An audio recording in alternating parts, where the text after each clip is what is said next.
Welcome back. You're watching our continuing coverage of the big assembly election results. We've got breaking news coming in now from Assam, where the BJP is just too short. Pradeep Gupta is telling us from a full majority.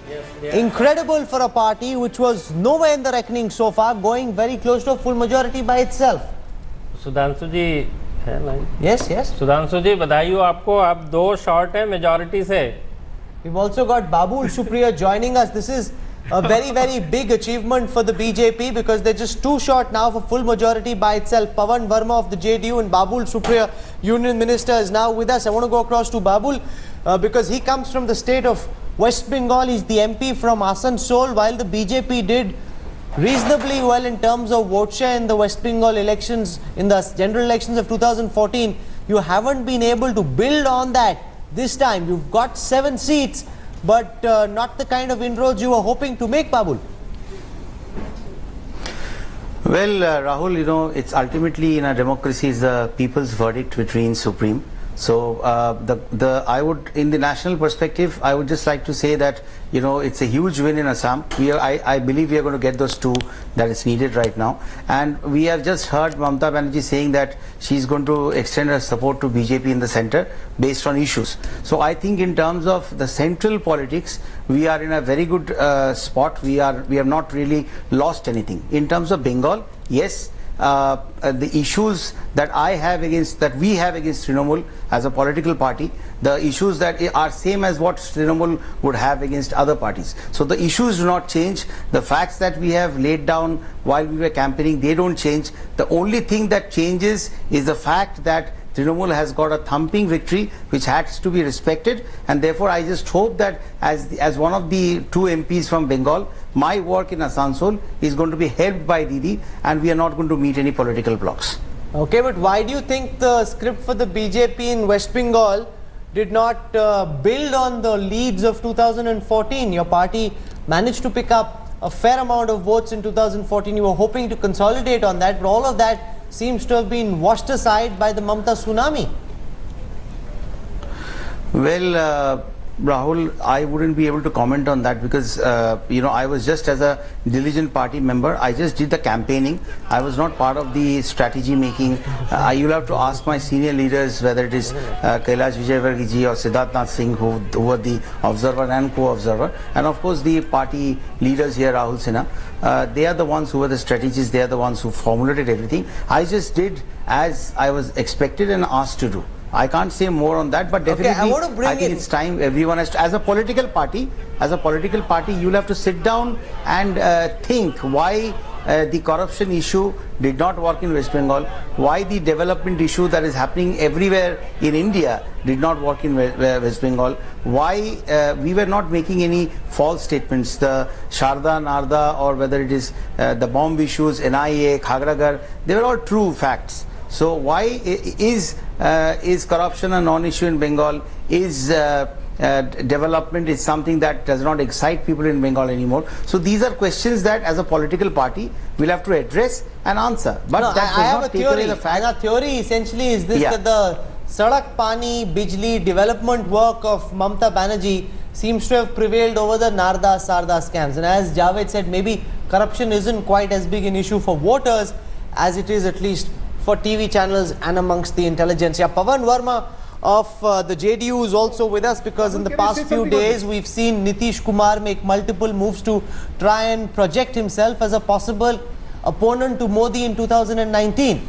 With the kind of victories that Mamata Banerjee and Jai Lalita have, does that really complicate things for Nitish Kumar? Because these leaders can say, we have won all by ourselves. Nitish Kumar wins riding piggyback with Lalu Yadav. How does he get to be an opponent to Modi and not us? I think, Rahul, your question, the real answer to that question is, and these are the 3 or 4 takeaways I have from these results, is that there will be an important role for strong regional leaders, whether now or later in 2019. The question of who will be the biggest leader is both premature and hypothetical, and at this point not even relevant. But I believe that with the phenomenal result of Mamta Banerjee and with the return of Jayalalitha, one thing is clear, that regional leaders have to be taken into the equation of what could be possible building blocks today or for the future, both by the other bigger national parties. And this is an important takeaway from this. The second issue is that in spite of the hype and celebration that naturally comes out on every day when the results come out, two of these results are pretty predictable, Rahul. I believe that after 3 terms of the Congress in Assam, I think most people believe that the BJP is going to win. You could have a debate on what its lead could have been, but everybody, I think, was by and large certain that after 16 years in power, the Congress faces a very deep-rooted anti-incumbency, and in democratic politics, this kind of oscillation is genuine. The second thing is, I believe the Congress could have perhaps made better alliances in Assam, and perhaps earlier too than when it was finally decided not to go ahead with the AGP or with Ajmal. But that's another matter.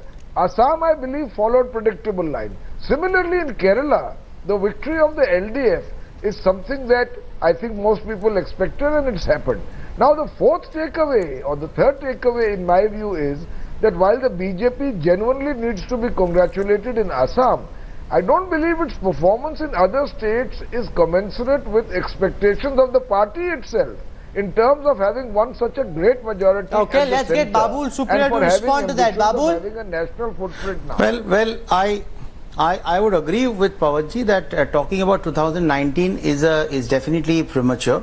But Rahul, you bring a point which again I find is relevant in terms of national politics. Now, the good thing for BJP, the takeaways for me is the fact that, you know, while you have to respect the democratic verdict in Bengal, what it gives us, the role of any central party in power in the government is to have the opposition parties, as Pawanji said, whether they are regional parties or other parties, to have them on board when you're trying to pass important reform bills, be it the GST or the land bill or whatever it is. We have had Congress and left doing disruptive politics where they did not understand that, you know, they were stalling development on the country in the name of being opposing Modi ji or his reforms.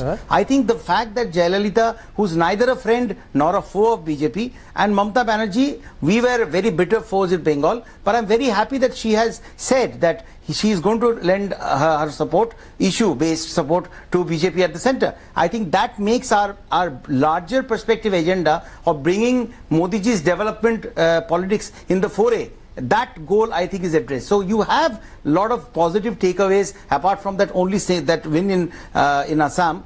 We do have a lot of good takeaways in terms of how we can take the reform agenda forward. It is interesting, because there are larger ramifications, and one of the most disconcerting things from the Congress's perspective, Javed, is, have we taken 2 steps towards a Congress Mukt Bharat? Because all you're essentially left with amongst the principal states, you've got Karnataka, you've got Himachal, you've got Uttarakhand. In Karnataka, Yedurappa is now back in the BJP fold. That situation is tricky. You've got Himachal Pradesh, where there's anti-incumbency plus corruption charges against Veerbhadra Singh. And in Uttarakhand, we've just seen 9 MLAs walk away from the Congress party. Rahul, I don't know whether Congress Mukt Bharat is going to become a reality, but what I certainly know is that this is perhaps the worst, the toughest political challenge that the Congress party has faced in a very, very long time. It has shrunk geographically, it's been squeezed politically, and unless the Congress party can get its act together, they are staring at a very, very difficult situation, because a year from now, the Punjab and Karnataka will be going to polls. Sometime later, Himachal will go to the polls. In Himachal, they have an 82-year-old man leading the fray. They don't have a second line of leadership, just as they don't have a second line of leadership in Assam. And you spoke of the Yedurappa factor. In Punjab, popular opinion seems to be that the Congress is not a logical successor to the Aam Aadmi Party is instead. And that, Babul Supriya, is something that the BJP would be very delighted about. Amit Shah's grand plan of Congress Mukt Bharat, which earlier was dismissed as just grandstanding, now within the next 2 years itself seems to be something which is truly possible. It is absolutely possible, and I think that therein, in that path itself, lies development of India. Because what Congress has done to India in 60 out of the 67 years of independence is not something that they can boast of. In the recent past, whenever you talk about Congress, you talk about corruption, and now it is not about corruption about people in the lower level. It is the highest level that you're talking about.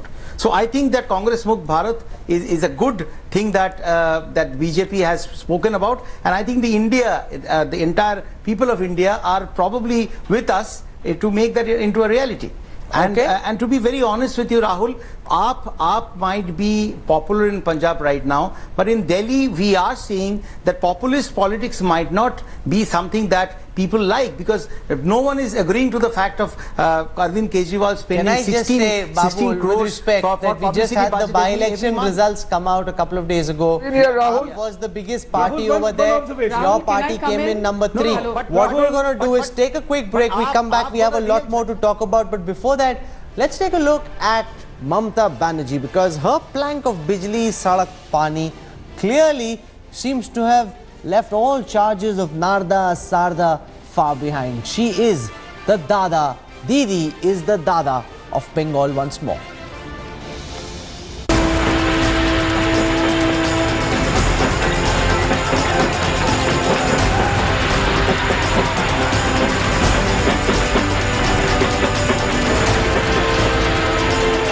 The verdict is out.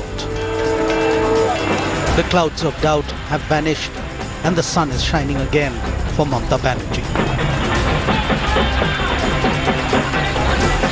She has once again led the TMC to victory, the second time in a row.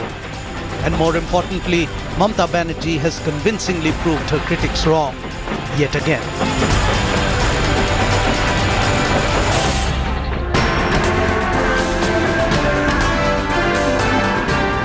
She's certainly the fiery face of the TMC. Or rather, she's the only face of a party that she had built from scratch up. Mamta Banerjee began her political journey many decades ago in the 1970s.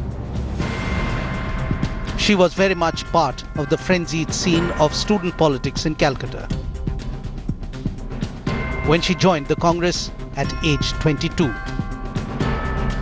Soon, she began to rise in the political hierarchy and was made General Secretary of the Mahila Congress in West Bengal. A keen student of politics and its inherent power to mold and control, Mamta studied Indira Gandhi as her political role model. In the 1984 general elections, Mamta Banerjee defeated CPM heavyweight Somnath Chatterjee in her first foray into parliament. In the coming years, she fought 6 other Lok Sabha elections, losing only once in 1989. But if there was one ambition that she had, it was to rid West Bengal of its left domination. With fire in her belly, it seemed Mamta was on a mission. In 1997, she realized that being a part of the Congress was a handicap to her political goals. So she quit the grand old party and formed the All India Trinamool Congress. In 1999, she became part of the NDA at the centre and wrangled the rail ministry in the Vajpayee government. In 2001, began the first of her big flip-flops with alliance partners. In March, she quit the NDA, teamed up with the Congress to fight the assembly elections in West Bengal. The results were not heartening, and by September, she was back with the NDA. In 2006, she got a drubbing at the assembly elections in West Bengal, and it seemed that Mamta was running out of steam. Her dream of becoming Chief Minister of West Bengal seemed to be slipping. But then the same year came the Tata Nano land controversy in Shingur, and Mamta seized her opportunity. She galvanized the agitation against the cold-hearted communists who were giving off land to big industry. In 2007, a second round of violence over land acquisition, this time in Nandigram, spelled big trouble for the left government. Mamta was everywhere. Any and every victim found in her a shoulder to cry upon. Mamta played her political cards to perfection as she systematically went about undermining the left front's credibility.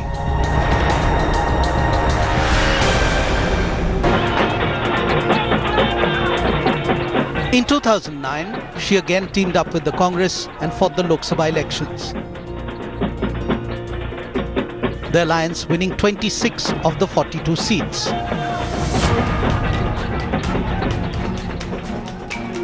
In UPA 2, Mamta Banerjee became Rail Minister once again, and this gave her the resources and the firepower to really go about achieving her dream purpose. In the next 2 years, she entrenched herself and the TMC in the psyche of the demoralized Bengal voter. She projected herself as the only alternative to the CPIM-led left front government in West Bengal.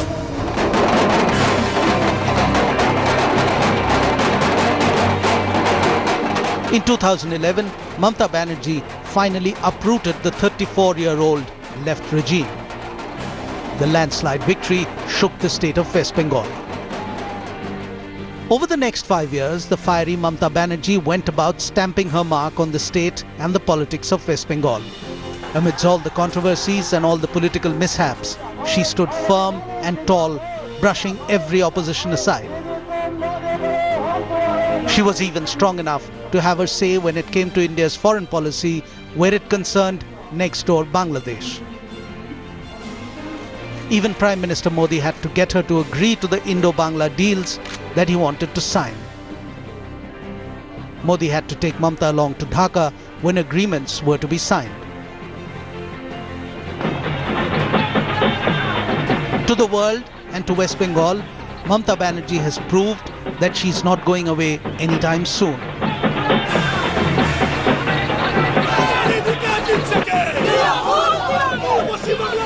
And the results of the Assembly elections 2016 have proved her invincible.